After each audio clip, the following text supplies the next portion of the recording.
Wieso sind wir eigentlich in der Schweiz alle genau gleich? Sobald jemand über die Schweiz redet, also über das Land oder über unsere Sachen, ich höre da richtig genau zu. Und wehe, irgendjemand sagt etwas Schlechtes über die Schweiz. Ich weiss auch nicht warum, aber sobald die Person etwas Positives über die Schweiz erzählt, dann ist mir sympathisch. Es ist wie etwa so, wenn jemand sagt, ja, in der Schweiz haben alle mega viel Geld. Mich so dort so, ja, red weiter. Ich habe meine 50 Grad auf dem Konto, ja, red weiter.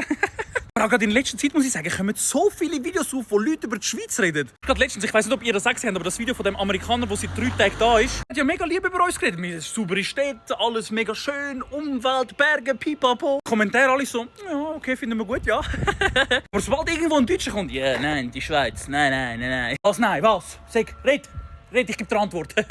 Komischerweise sind es eigentlich immer nur die Deutschen, die gegen uns irgendwie das Gefühl haben, sie müssen da schlecht reden. Andere Länder hörst du immer noch so, wow, Switzerland, yeah, beautiful, yeah. Berglis, yes, and ja, heisst Mountain, du Vollidiot. Schreib mal so in die Kommentare, das würde mich richtig interessieren. Sind da auch so Leute, die so das interessiert oder sagen so, nein, das Video interessiert mich nicht. Oder so Videos, warum wir die Schweiz nicht attackieren von irgendwie so einem Engländer oder so. Wenn ich schon 1000-mal gesehen habe, ja, wir haben Bomben damals an unserer Brücke gehabt, ja, richtig. Und ja, die Schweiz ist nicht so einfach zum Rein wegen Bergli und so. Genau, ja. Und 1000-mal gehört, ich ziehe es trotzdem jedes Mal rein und ich finde es jedes Mal geil.